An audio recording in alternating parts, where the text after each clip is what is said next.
2차 세계대전이 끝난 뒤 세계는 미국과 소련 두 강대국에게 맡겨졌다. 미국과 소련은 일본이 항복하기 전 이미 한반도에 대한 신탁 통치를 결정하고 38선을 그어 분단의 비극을 예비해 두었다. 그러던 어느 날인 1950년 6월 25일 소련의 보호 아래 꾸준히 군사력을 키워오던 북한은 새벽을 틈타 남으로 침공하게 되고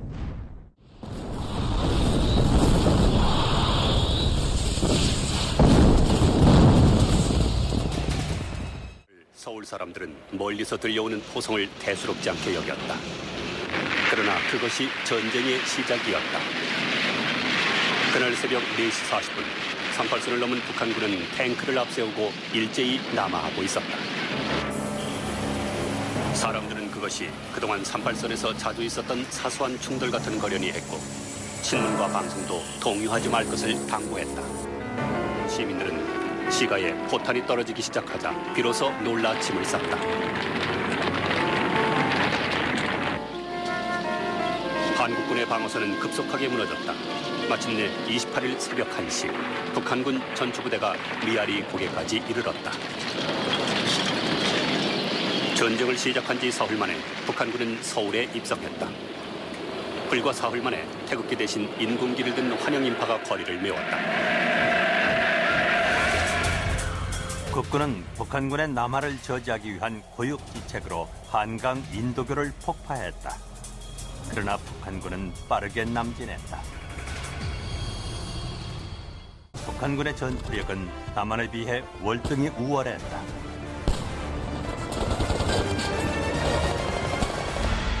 전선은 빠르게 남하했다. 2달도 채 안 돼 북한군은 한반도의 95%를 점령했다. 전선은 낙동강까지 내려와 있었다.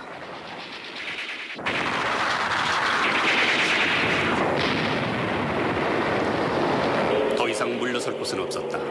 남한 전 지역이 북한군의 손에 들어가고 남은 것은 낙동강을 경계로 한 부산과 경상도 일부 지역뿐이었다. 낙동강이 최후의 방어선이었다.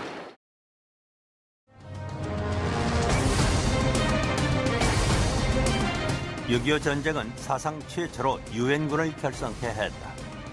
미국을 비롯한 유엔군 산하 16개국이 전투부대를, 5개국이 의료지원부대를 파병했다.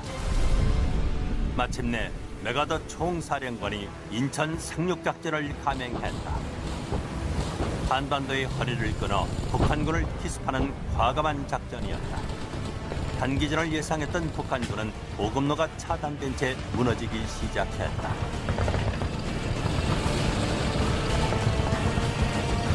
시체를 넘고 넘어 앞으로 앞으로 10월 19일 마침내 국군은 평양을 탈환했다.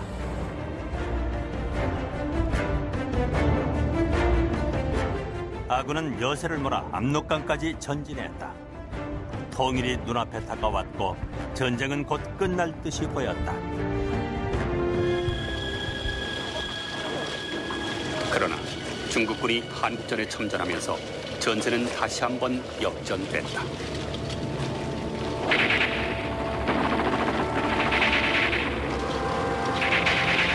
중국군은 유엔군이 지금까지 싸웠던 적과는 전혀 다른 군대였다.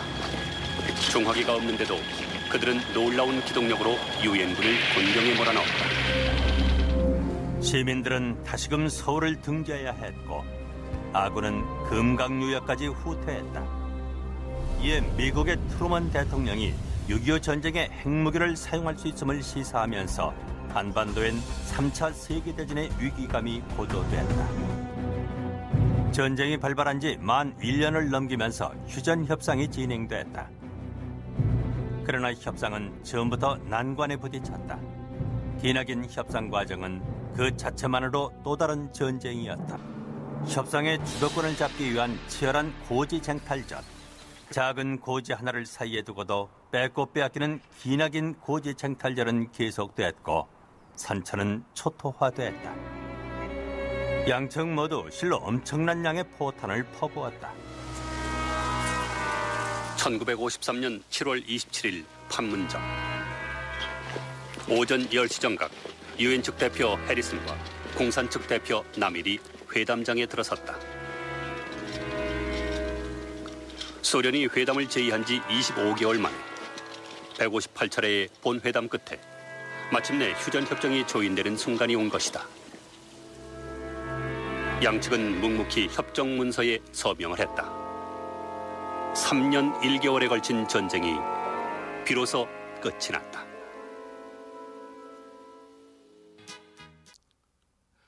오늘 공지해드린 대로 6.25 전쟁에 반발한 지 70년을 맞이한 해이고 그것을 또 기념하는 예배를 전국 각처에서 이렇게 드리고 있습니다. 초등학교 3학년 6학년 어린이 3,600명에게 그런 대상으로 6.25 전쟁이 무엇입니까? 라고 설문조사를 했는데요. 이 질문의 38%가 조선시대에 일어난 전쟁이다, 그렇게 이야기를 했고, 또 20%는 일본과 우리나라와 사이의 전쟁이다, 그렇게 답변했다고 합니다. 우리의 어린이들이 6.25 전쟁을 잊고 살아가고 있습니다. 또 18세 이상의 성인들에게 6.25 전쟁이 어느 해 일어났습니까? 라고 질문했을 때 66%만이 1950년에 일어난 전쟁이었다라고 정확하게 답변을 했습니다. 그리고 20세 이상의 또 청년들은 아예 6.25 전쟁의 반발의 연도를 모른다라, 46%가 모른다라고 그렇게 대답했습니다.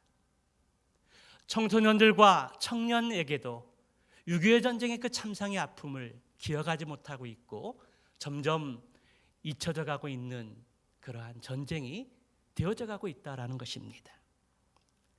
그러나 더 위험한 것이 있다면 동족 상잔의 비극이라 할 수 있는 6.25 전쟁에 대해서 많은 사람들이 잘못된 지식을 가지고 있다는 것인데요. 이 6.25 전쟁이 북한에 의한 남침이 아니라 대한민국의 북침이라고 그렇게 생각하는 잘못된 역사관을 가지고 있는 사람들이 또 많이 있다라는 것입니다. 말씀대로 올해가 바로 6.25 전쟁에 반발한 지 70년이 되는 뜻깊은 해입니다. 우리 중에는 6.25 전쟁을 체험한 분들도 계시지만 대부분의 많은 사람들은, 그리고 다음의 세대들은 6.25 전쟁을 경험하지 못한 그 세대 속에서 경험하신 분들과 경험하지 못한 분들이 공존하면서 이 세상을 살아가고 있습니다. 오늘 6.25 전쟁 70주년을 기념하는 주일을 맞이해서 그 의미를 한번 생각해 보면서 6.25 전쟁의 역사가 주는 교훈이 무엇인지 함께 생각해 보고자 합니다. 이러한 말이 있습니다. 6.25를 기억하면 6.25가 안 오고 6.25를 잊어버리면 6.25가 다시 온다. 과거에 고생하던 때를 쉽게 잊어버리는 백성은 과거보다 더 심한 고난을 당할 수 있기 때문입니다. 우리는 지난날의 아픔을 기억하고 다시는 그런 아픔이 재발되고 당하지 않도록 경계하고 또 힘써야 한다는 것입니다. 인류의 역사는 곧 싸움의 역사요, 전쟁의 역사를 할 수 있습니다. 왜냐하면 역사 속에서 싸움과 전쟁은 그칠 날이 없었기 때문입니다. 지금도 우리의 눈에 보이지 않고 귀에 들리지는 않지만 전쟁은 계속되어지고 있다는 것입니다. 군사전쟁이 아닌다 할지라도 나라마다 분쟁이 계속되어지고 있고 영토의 갈등의 문제들이 계속되어지고 있으며 더 나아가서 경제전쟁이 수없이 곳곳에서 부딪히고 또 일어나고 있는 세계에 살고 있습니다. 여러분, 싸움과 전쟁의 원인이 어디 있을까요? 여러 가지로 이야기할 수 있지만 성경은 인류가 당하는 모든 전쟁과 고난은 죄와 관련되어 있다라고 말씀하고 있습니다. 죄와 욕심이 있는 곳에 전쟁이 있고 죽음이 있는 곳에 독수리들이 모여든다는 것입니다. 그러므로 죄로 인한 정욕과 이기심이 싸움과 전쟁을 일으킵니다. 결국 대부분의 싸움과 전쟁은 인간의 욕심 때문에 일어나게 된다는 것입니다. 영토를 차지하고 싶은 욕심, 자원을 독점하고 싶은 욕심, 또한 어떤 사상이나 또 인종이나 종교적인 지배력을 높이기 위한 전쟁을 벌이고 있습니다. 그렇습니다. 역사적으로 있었던 모든 전쟁은 인간의 욕심과 죄와 오판으로 생겨진 전쟁이라는 것입니다. 그러므로 인간의 욕심이 없어지지 않는 한 전쟁은 끊이지 않는다는 것입니다. 여러분, 우리가 이 세상을 살아가면서 죽을 때까지 우리의 욕심이 사라질까요? 아니요. 결코 사라지지 않습니다. 이 세상 끝날 날까지 우리의 욕심은 더하면 더했지 우리의 욕심은 사라질 수 없다라는 것입니다. 그러기에 우리는 늘 전쟁에 대비할 수밖에 없고, 만약에 원치 않아도 전쟁을 하게 된다면 그 전쟁에서 반드시 이기는 전쟁을 해야 합니다. 왜 그럴까요? 전쟁을 패하게 될 때 그 전쟁이 가져오는 그 참상과 후유증은 너무나도 엄청난 것이고 또 너무나 큰 것이기에 우리는 전쟁을 원하지 않지만 전쟁에 반발하게 된다면 이기는 싸움을 해야 한다는 것입니다. 오늘 본문의 말씀인 32장 7절의 말씀을 다시 한번 보면 옛날을 기억하라. 역대의 연대를 생각하라. 내 아버지에게 물으라. 그가 내게 설명할 것이요. 내 어른들에게 물으라. 그들이 내게 이르리라. 그렇게 말씀하고 있습니다. 하나님께서 옛날에 이스라엘 선조들이 출애굽을 하고 광야를 거치면서 가나안 정복 전쟁을 할 때에 고생했던 것들을 잊지 말고 기억하라고 그렇게 말씀하고 있습니다. 그리고 부모들은, 그리고 어른들은 후손들에게 가르쳐서 잊지 않도록, 기억할 수 있도록 그렇게 말씀하고 있습니다. 그런데 이것은 하나님께서 이스라엘 백성들에게 말씀하는 것뿐만 아니라 우리도 6.25 전쟁을 잊지 말아야 합니다. 6.25 전쟁의 끔찍한 그 참상을 기억하고 잊지 말아야 한다는 것입니다. 그러나 어른들은 6.25 전쟁에 대해서 말씀하시거나 젊은 세대들은 6.25를 경험한 어른들과 할아버지들에게 6.25 전쟁에서 묻는 것들이 별로 없습니다. 그러면서 6.25 전쟁은 일본과 우리나라 사이에 일어난 전쟁이라고 잘못 말하고 있다는 것입니다. 6.25 전쟁이 북한의 김일성의 야욕에 의해서 일어난 북침이 아니라 남침이라고, 남침이 침략 전쟁을 일으킨 것이라고 잘못 알고 있는 경우들이 있다라는 것입니다. 또 어떤 사람들은 미국인들이 일으킨 전쟁이라고 하면서 역사를 재해석하고 부인하고 왜곡하며 가르치고 있다라는 것입니다.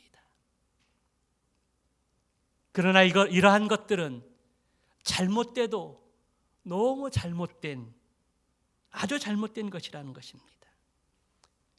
이러한 것들은 전쟁을 체험한 우리 어른들의 책임이며 바로 우리들의 책임일 수 있습니다.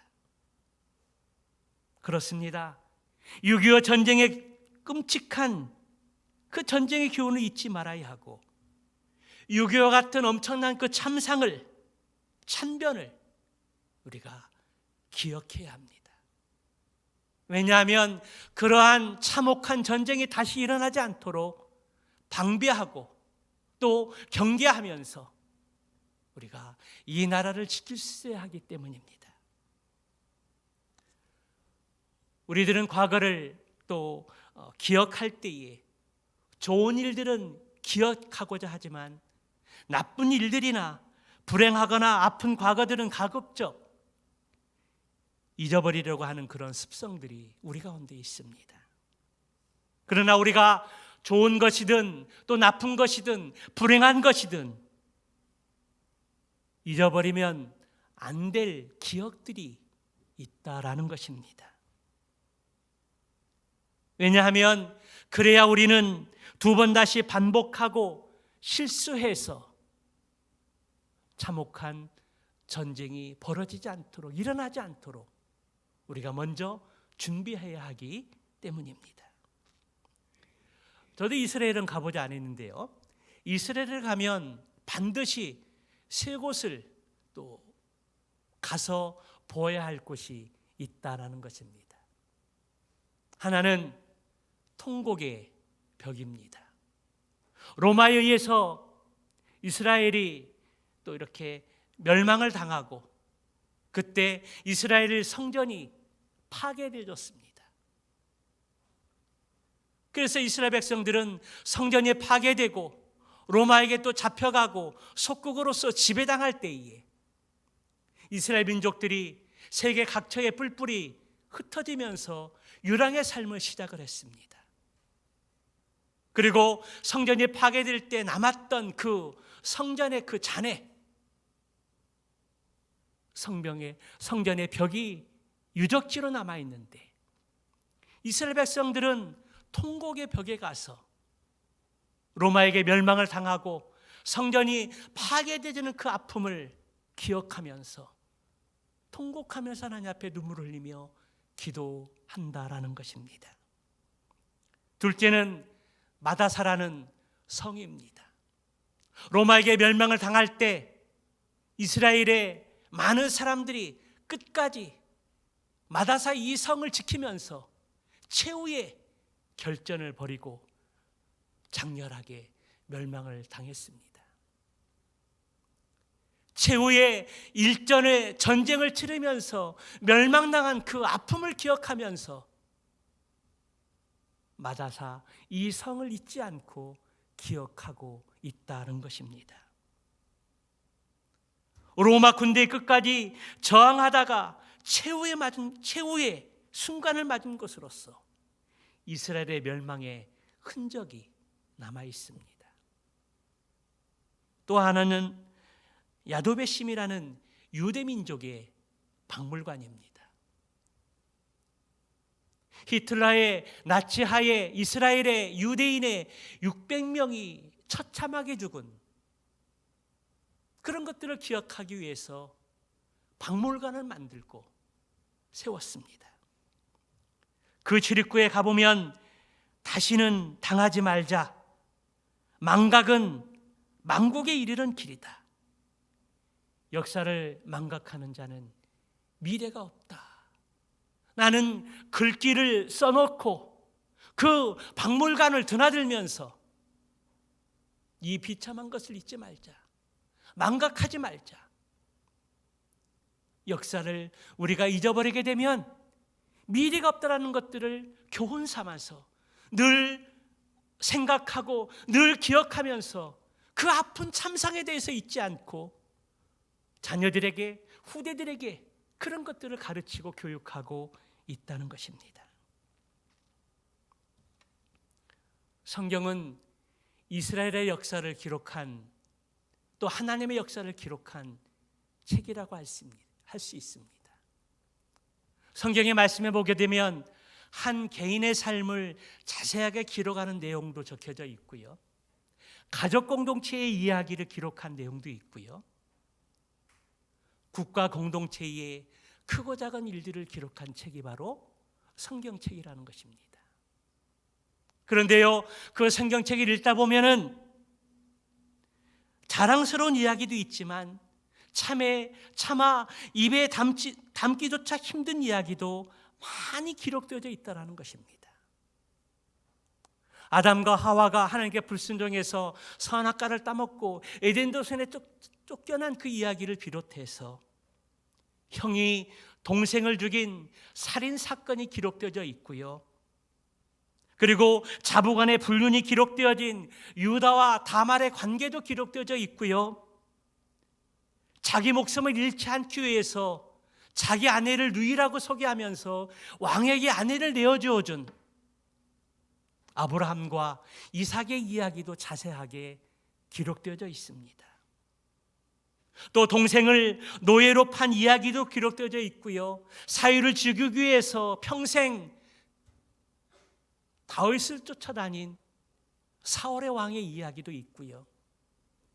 자신의 충신이었던 그 아내를 간음하고 그것을 은폐하고 또 완전 범죄를 위해서 그 충신을 죽을 수밖에 없는 전쟁터에서 가장 앞세워서 살인했던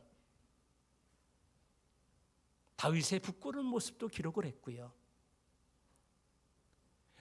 예수님을 모른다고 저주하고 부인하면서 도망갔던 베드로의 그 부끄러운 고백도 있고요.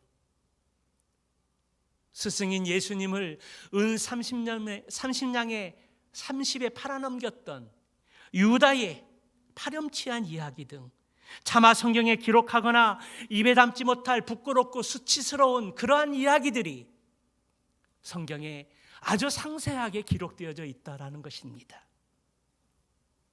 성도 여러분, 성경은 부끄럽고 숨기고 싶은 이야기조차도 솔직하게 기록에 남기고 후세들에게 들려주고 읽혀주라고 한 그 이유가 무엇일까요? 그것은 바로 그러한 부끄러운 과거를 들려주고 심지어 기록으로 남기면서 기억하라고 말씀하시는 그 이유가 무엇일까요? 거기에는 몇 가지 이유가 담겨져 있습니다. 첫째는 진실한 것이 강하기 때문에 그렇습니다. 전쟁의 승리의 이야기나 영웅담의 이야기들은 미화되어져서 기록되어지기가 쉬울 수 있다는 것입니다. 그러나 진실은 사람을 변화시키는 힘이 있다는 것입니다. 두 번째는 우리는 죄성을 가진 죄인이라는 그런 경각심을 심어주기 위해서입니다. 성경을 보면 우리의 참으로 연약한 모습을 적나라하게 볼 수 있습니다.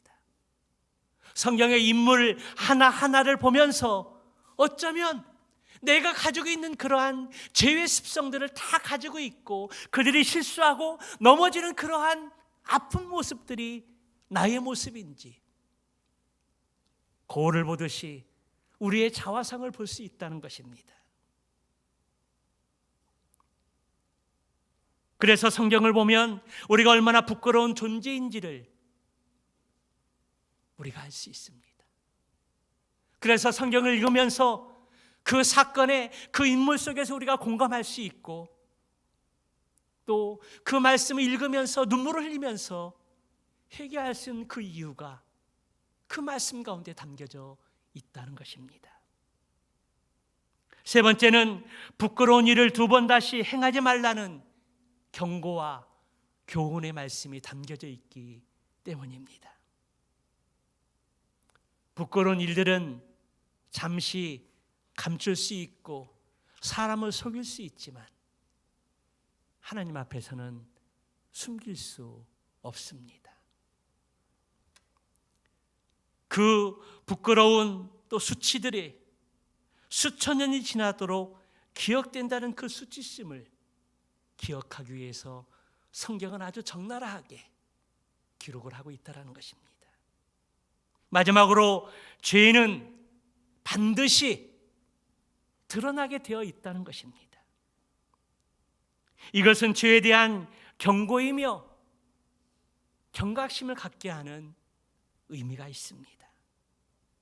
그렇기 때문에 우리가 기억하고 싶지 않은 것이든 지우고 싶은 것이든 숨기고 싶은 것이든 우리는 반드시 기억하고 기억해서 우리 후손들에게 이야기해주고 전달해주고 알 수 있도록 우리가 그러한 사명을 가지고 있다는 것입니다.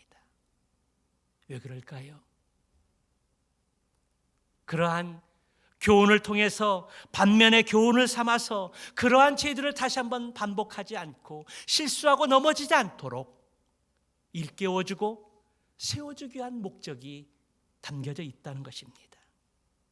그래서 하나님은 이 성경을 기록할 때에 더하지도 말고 빼지도 말라고 말씀하시면서 신명기 12장 32절에 이렇게 말씀하고 있습니다. 우리 한번 그 말씀 보도록 할까요? 같이 봅니다. 시작. 내가 너희에게 명령하는 이 모든 말을 너희는 지켜 행하고 그것에 가감하지 말지니라. 하나님께서 명령하신 모든 말씀을 지켜 행할 때에 우리의 생각과 감정대로 빼거나 더하거나 더하지 말고 가감하지 말고 기록하고 말하라고 그렇게 말씀합니다. 오늘 함께 본문 읽은 신명기 32장 7절의 말씀은 위대한 이스라엘의 지도자 모세가 세 편의 설교가 담겨진 유언의 설교입니다. 31장부터 32장의 말씀까지 유언의 말씀의 설교가 담겨져 있는데요, 모세가 하나님의 부르심을 받고 이스라엘 백성들이 노예 생활을 하고 있는 애고로부터 하나님의 능력과 도우심으로 구원을 하게 됩니다. 그리고 광야 생활의 40년을 거쳐서 하나님이 약속하신 적과 꿀을 이루는 약속의 땅 가나안 직전에까지 당도하게 되었습니다. 그런데 하나님께서 모세에게 이러한 말씀을 하십니다. 모세야, 너는 가나안 땅을 보기만 하고 들어가지 못할 것이다. 그러한 청천벽력 같은 그 말을 모세가 하나님께로부터 듣게 됩니다. 왜 그러한 말을 들을 수밖에 없었을까요? 가데스 바데에서 실수한 것 때문에 그렇습니다. 하나님의 영광을 드러내지 않고 분노하면서 하나님의 영광을 가리게 되었을 때에 그 실수로 인해서 가나안을 바라보면서 들어갈 수 없는 그 상황에 빠지게 되었다는 것입니다. 얼마나 억울하고 얼마나 아쉬웠을까요? 그런데 모세는 군말하지 않습니다. 반기를 들지 않습니다. 억울하다고 호소하지 않습니다. 하나님 말씀에 순종하면서 고별의 설교를 3편을 남기면서 오늘 32장 7절의 말씀에 이렇게 말씀하고 있는 것입니다. 옛날을 기억하라. 역사의 역대를 기억하라. 그리고 아버지에게 물어라. 아버지가 너희들에게 말씀해 주실 것이다. 이런 말씀을 지금 남기고 있는 것입니다. 가나안 땅에 들어가면서 출애굽하는 1세대의 사람들은 갈렙과 여호수아 두 사람만 남고 하나님 말씀에 분솔정하고 하나님의 테스트의 과정 속에서 통과하지 못하고 광야에서 다 죽었습니다. 이제 약속의 땅 젖과 꿀이 흐르는 가나안 땅에 들어가게 되었을 때에 450년 동안 애굽에서 종살하면서 노예 생활했던 그 비참한 그 아픔들을 갈렙과 여호수아 이외에 기억하는 사람들은 없게 될 것입니다.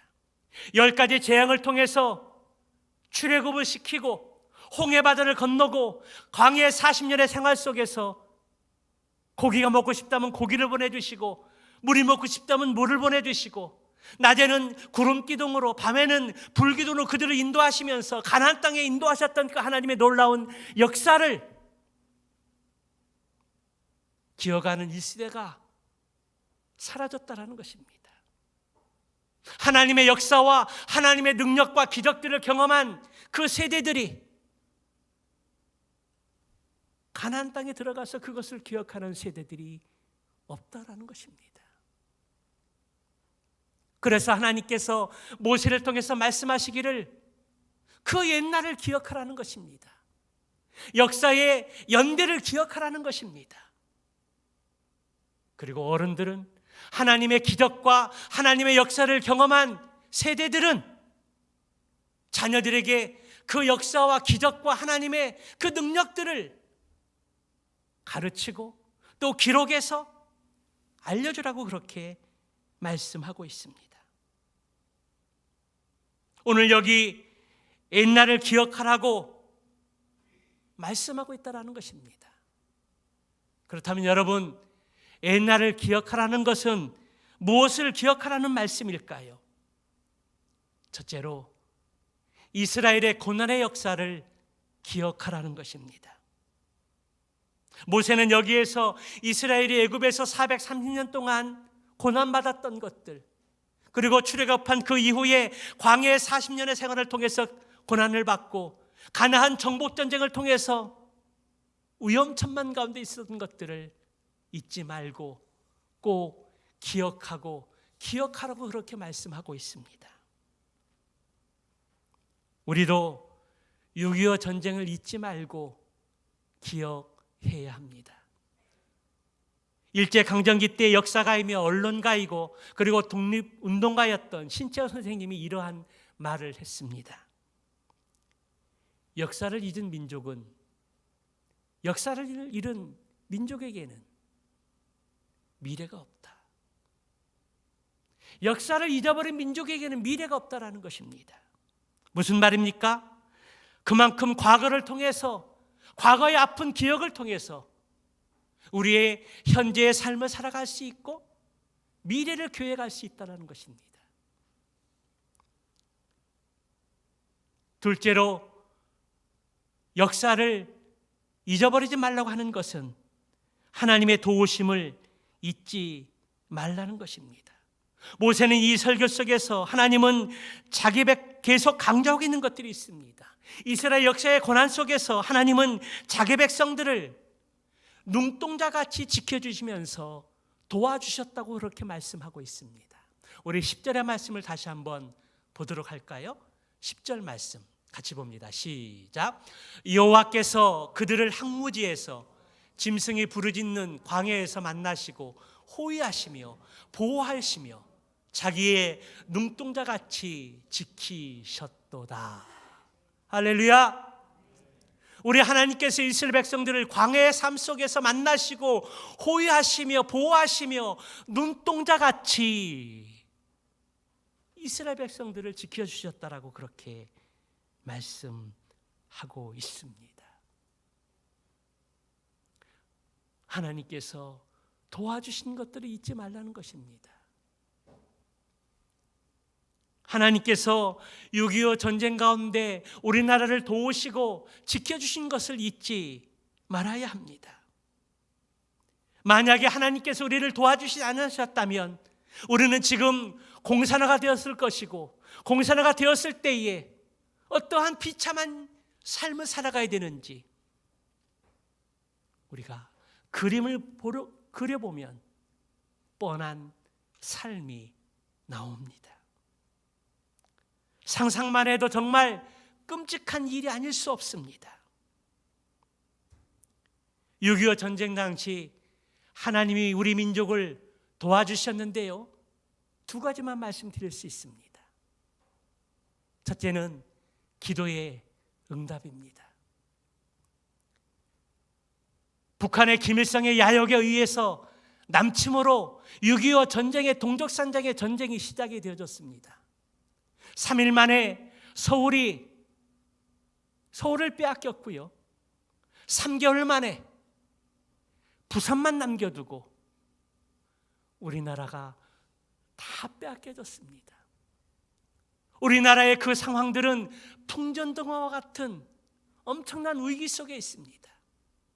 이제 부산만 빼앗기면 공산화가 되어지고 멸망당하게 됩니다.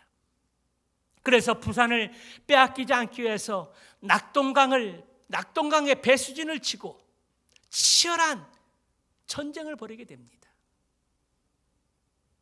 이제 낙동강만 빼앗기게 되면, 낙동강만 무너지면 부산이 삽시간에 무너지게 되고 전쟁은 끝이 나게 됩니다. 이때 이승만 대통령이 많은 목사님들과 장로님들을 부산 초량교회에 초대합니다. 그리고 한 가지의 기도의 제목을 내놓습니다. 여러분, 지금 우리나라가 풍전등과 위기에 직면해 있습니다. 내 친구인 더글라스 맥어더 장군이 비행기를 띄워서 북한군이 지금 자리 잡고 있는 낙동강 다른 그 유역에 전투기를 보내서 폭탄을 쏟아붓기로 약속을 했는데, 지금 7월달, 8월달 장마에 우기에 있기 때문에 비가 많이 오게 되면 비행기를 띄울 수 없다는 것입니다.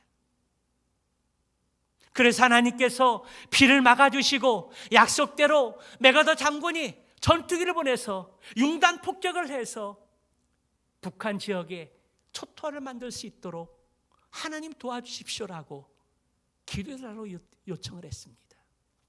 그 말을 들은 많은 목사님들과 장로님들이 부산 철암교회에 모여서 금식 기도하면서 하나님께 부르짖어 기도했습니다. 하나님, 지금 우기라 비가 많이 내리고 있는데 비를 멈춰 주십시오. 그런데 놀랍게도 비가 멈췄습니다. 비가 멈췄을 때에 약속대로 많은 전투기들이 낙동강 유역에 모여있는 북한군에 융단 폭격을 해서 초토화를 만들어버렸습니다. 그리고 맥어더 장군이 인천 상륙작전을 개시했습니다. 인천 상륙작전에 성공할 수 있는 확률은 5만 분의 1밖에도 안 되는, 아주 바늘구멍 뚫기보다도 가능성이 없는 그러한 전술이었습니다. 전략이었습니다. 그런데 놀랍게도 우리 하나님이 도와주시고 우리 하나님이 응답해 주셔서 인천 상륙작전을 성공했습니다. 승기를 잡게 되고 서울을 탈환하고 평양을 탈환하고 이제 전쟁의 승리에 눈앞에 두었습니다. 우리 하나님이 도와주셔서 기도에 응답해 주셔서 승기를 잡을 수 있었던 것입니다. 그 결과 우리나라가 공산화되지 않고 전쟁의 승기를 잡을 수 있었던 것입니다. 또 하나는 미국 대통령의 이야기입니다. 서울을 빼앗기고 그리고 부산만 남아있는 그런 상황 속에서 미국 트루먼 대통령에게 SOS를 쳤습니다. 지금 우리나라가 멸망 직전에 있습니다. 도와주십시오. 트루먼 대통령은 전문을 받고 잠에서 깨어나서 하나님 앞에 기도합니다. 이 중요한 순간에 참전을 해야 될지 말아야 될지 심각한 고민에 직면해 있습니다. 왜 그랬을까요? 참전하게 되면 미국의 젊은 청년들이 많은 피를 흘려야 했기 때문입니다. 그리고 기도하면서 파병하기로 결정했습니다. 그 이유가 무엇일까요? 우리가 지금 그 전쟁에 개입하지 않으면 대한민국은 공산 치하에 들어가서 공산화가 될 것이다. 대한민국이 공산화가 되는 것은 하나님의 뜻이 아니다라고 그런 마음을 갖게 되고 참전하게 되었던 것입니다. 그 후에 유엔에서 기적적인 안보리 이사회의 투표가 결정이 되어지고 미국을 비롯해서 영국 16개의 나라가 참전하게 되고 덴마크를 비롯해서 5개의 나라가 의료로 지원하는 놀라운 기적의 응답이 있었던 것입니다.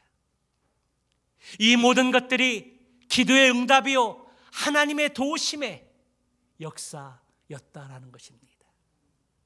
그래서 우리가 6.25 전쟁을 기억하고 잊지 말아야 한다는 것입니다. 또 마지막으로 모세가 고별 선고를 통해서 가나안 땅에 들어간 후에도 하나님의 은혜를 잊지 말라는 것입니다. 모세가 이 설교를 하면서 31장 19절 이하의 말씀에 이렇게 밝히고 있습니다. 가나안 땅에 들어가서 잘 살게 되면 너희가 다른 신을 섬기고 내 말을 잊어버리게 될 것이다. 그러나 가나안 땅에 들어가면 하나님의 은혜를 절대로 잊지 말라고 그렇게 말씀하고 있습니다. 사람들은요, 어려움을 당하게 되면 하나님을 찾게 되고 그 문제가 해결되고 평안함을 갖게 되면 하나님의 은혜를 쉽게 잊어버리는 것이 우리가 가지고 있는 습성입니다. 그러나 다른 사람들은, 다른 민족은 다 그렇게 한다 할지라도 이스라엘 민족은 그렇게 해서는 안 된다라는 것입니다. 6.25 전쟁 후에 우리나라의 땅과 건물들은 성한 것이 없을 정도로 다 폐허가 되고 말았습니다.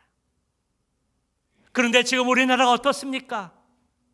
경제의 10대 대국이고요, 또 세계 1위를 달리고 있는 것들이 참 많이 있습니다.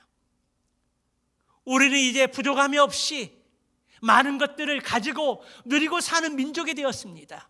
지원을 받는 약소 민족에서 이제 다른 나라의 어려움들을 지원하게 되는 세계 유일한 나라가 되었다라는 것입니다. 이것이 하나님의 은혜요, 하나님의 도우심이요, 기도의 응답이라는 것입니다. 지금도 우리나라는 남과 북으로 재치되어져 있는 지구의 유일한 분단 국가이며 종전이 아닌 휴전의 상태에 있습니다. 여러분, 휴전이 무엇입니까? 잠깐 동안 군사적인 행동을 하지 않기로 약속한 것입니다. 그러나 언제이고 기분이 나쁘고 수가 틀어지면 그 휴전을 파기하고 전쟁할 수 있다는 것입니다. 얼마 전까지 화해 무드가 남북 간에 일어나고 있었었는데 삐라의 사건을 인해서 하루아침에 북한이 돌변했습니다. 입에 담지 못할 악의적인 말로 모함을 하고 연평도에 문을 열어놓고 어떤 상황에서든지 얼마든지 포를 쓸 준비를 하고 있는 뉴스를 접하게 됩니다. 이런 상황에 있는 것이 바로 한반도의 상황이요, 우리 민족의 현실이라는 것입니다. 그런데요, 얼마 전에 인터넷 뉴스를 보게 되는데요, 우리나라의 주적이 어디입니까? 라고 질문을 했습니다. 북한은요, 분명하게 주적은 미국과 우리나라입니다. 그거를 명시하고 있고 대한민국과 미국을 주적으로 대상으로 삼고 있습니다. 그러나 우리나라는 2018년도에 국방 백서에서 우리의 주적은 북한이라는 그 말을 삭제했습니다. 북한이 우리의 주적이 아니라는 것입니다. 물론 시대의 흐름 속에서 그 표현이 적절하지 않다고 해서 바꾸긴 했지만, 그러나 아닙니다. 북한은 지금도 우리의 주적입니다. 한반도의 분단의 아픔 속에서 언제 어떻게 전쟁이 일어날지 모르는 그러한 위급한 상황 속에 직면해 있는 것이 우리 대한민국의 현실이라는 것입니다. 그런데 인터넷 방송을 보니까 기자가 젊은 청년들에게 질문했습니다. 우리나라의 주적이 누구입니까? 물론 편집된 것은 하지만 미국입니다. 미국입니다. 미국입니다. 중국입니다. 일본입니다. 물론 그 인터뷰 속에서 북한이 주적이라는 말도 했을 것입니다. 그런데 편집된 것에서는 미국, 일본, 중국 서슴없이 미국 아닙니까? 일본 아닙니까? 중국 아닙니까? 우리의 주적의 대상이 젊은이들의 그 인터뷰를 통해서 듣게 되었을 때 너무나 마음이 아팠습니다. 우리말에 입은 삐뚤어졌어도 말은 바로 하라는 말이 있듯이 지금 우리나라는 전쟁이 끝난 것이 아니고 휴전 상태이며 잠시 약속된 중지한 것이지 언제 어떻게 전쟁이 다시 일어나지 못할 그러한 상황의 나라라는 것입니다.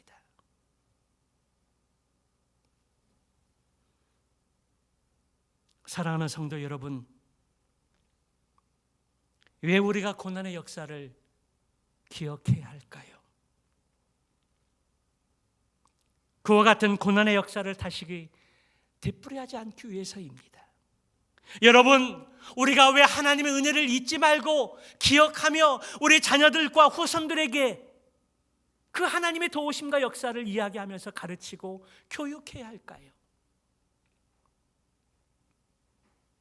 그래야만이 계속해서 하나님의 은혜 가운데 우리나라가 흥황할 수 있기 때문입니다. 그러므로 우리는 6.25 전쟁의 참혹함을 잊지 말아야 합니다. 공산당의 그 사악함도 잊지 말아야 합니다. 전쟁을 일으킨 장본인들은 용서는 하되 잊지는 말자는 것입니다. 이 땅에 절대로 전쟁이 일어나서는 안 됩니다. 전쟁이 일어나면 이제는 다 죽습니다. 여러분, 소돔과 고모라 성이 왜 하나님께 심판을 받고 멸망을 당했을까요? 그들 가운데 의인 10명이 없어서 심판받고 멸망당할 수밖에 없었습니다. 그러므로 우리 믿는 사람들이 이 땅에서 하나님의 백성답게 살고 우리 2020년 표처럼 예수님 잘 믿는 신앙생활을 하게 될 때 우리의 삶을 보시고 하나님께서 우리를 의인이라고 여기신다라면 이 땅에서의 전쟁이 물러가고 우리가 꿈꾸는 평화 통일을 하나님께서 이루어줄 줄 믿습니다. 전쟁은 하나님께 속했습니다. 오늘 6.25 전쟁 70주년을 맞이해서 6.25 전쟁의 참혹함을 잊지 않고 기억하면서 자녀와 후손들에게 잘 전달하고 알려주고 가르쳐주는 지혜가 있기를 축복합니다. 그리고 지금까지 우리 대한민국을 도와주시고 지켜주신 그 하나님의 은혜를 결코 잊지 맙시다. 더 나아가 코로나19로 또다시 번지는 위험한 시기 속에서 코로나19보다 더 무섭고 더 위험한 것이 있다는 사실들을 기억합시다. 코로나19가 반발하면서 번지면서 제가 코로나19 설교를 하면서 처음 설교했던 것을 기억하십니까? 코로나19보다 무섭고 두려운 것이 무엇입니까? 그것은 바로 우리의 죄라는 것입니다. 믿지 않는 자는 지옥에 갈 수밖에 없고 믿는 자는 믿음으로 천국에 간다는 그런 은혜입니다. 보라, 지금은 은혜 받을 만한 때요, 보라, 지금은 구원의 날이로다. 그래서 구원의 문이 닫히기 전에 우리에게 주신 그 사명을, 전도하는 그 사명을 우리 가족과 이웃과 친구들을 위해서 전도해야 한다는 것입니다. 코로나보다 더 무서운 것이 있습니다. 우리는 그것을 기억해야 합니다. 6.25 전쟁 70주년을 기억하면서 왜 하나님께서 우리에게 옛날을 기억하고 역사의 연대를 기억하라고 그렇게 강조하면서 말씀하고 계실까요? 전쟁이 너무나 무섭고 너무나 참혹하고 비참하기 때문에 이 땅에 다시는 동족상전의 비극이 일어나지 않고 평화로워야 되기 때문에 옛날을 기억하고 역사의 연대를 기억하면서 아버지들은 자녀들에게 가르치고 후대들에게 꼭 기억될 수 있도록 기록하여 지키라고 그렇게 말씀하고 있습니다. 사랑하는 행복한 우리 교회 성도 여러분, 오늘 이 말씀을 꼭 기억하셔서 6.25 전쟁의 그 참혹한 그 역사를 잊지 않고 우리 자녀들 후손들에게 잘 알려주어서 미리 예방하고 미리 이 나라 이 민족을 위해서 기도하고 하나님의 도우심 바람 가운데 예수님 믿는, 예수님 잘 믿는 신앙생활을 통해서 하나님을 바라보고 하나님 믿고 신뢰하는 가운데 이 나라 이 민족이 하나님의 은혜 가운데 반석 위에 든든히 세워져 가고 이 마지막 시대에 주님이 우리 교회에 향하신 복음의 사명을 잘 감당할 수 있는 저와 여러분들의 믿음의 삶이 되시기를 주님의 이름으로 축원합니다. 기도하시겠습니다.